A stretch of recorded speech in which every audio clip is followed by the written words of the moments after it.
پەرلەمانی بەغا بەس بە دیاریکراوی ساڵی خوێندنی 2020 بۆ 21 سێ جلسەیان ئەنجامدا لەسەر تەوقیعکردنی بە گرێبەستکردن و بە هەمیشەیکردنی مامۆستانی وانەبێژی حکومەتی بەغا ئەوانەی کە سەر بە حکومەتی اتحادی ئەمێ ئەوە بڵێ پەرلەمانتارەکان ئەتوانە بڵێم ئەگەر ئیرادەیان هەبێت بێنە نێو مامۆستانی وانەبێژ پاڵپشتی مامۆستانی وانەبێژ بکەن لە ناو پەرلەمانە ئەم بابەتە بوروژێنن ئەوە دۆخی مامۆستانی وانەبێژ نەئەگەیشت بەمڕۆکە.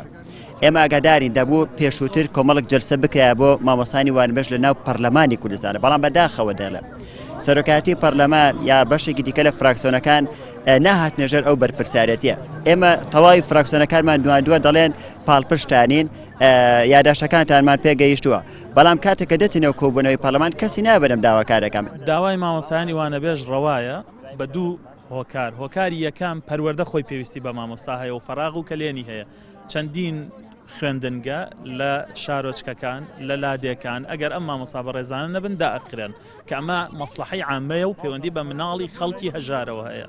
خاڵێکی ترەوەیە وەکو گەنجێک مافی ئەویان هەیە حکوومەت هەلی کاریان بۆ بڕەخسێنێ، چ لە کەرتی گشتی چ لە کەرتی تایبەت.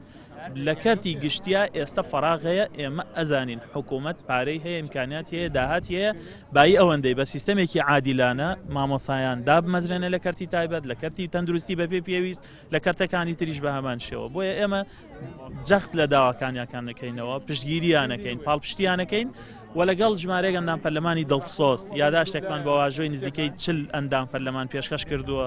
بەداخەوە هەڵبژاردنەکان بووە هۆی دواخستنی کۆبنەوەکانی پەرلەمان کە ئەمە هەر خۆی بۆ خۆی ناڕەوا بوو، ئەبوو لە کاتی هەڵمەتی هەڵبژاردن و بانگەشەشا پەرلەمان کارەکانی خۆی بکا و پەکی نەخا.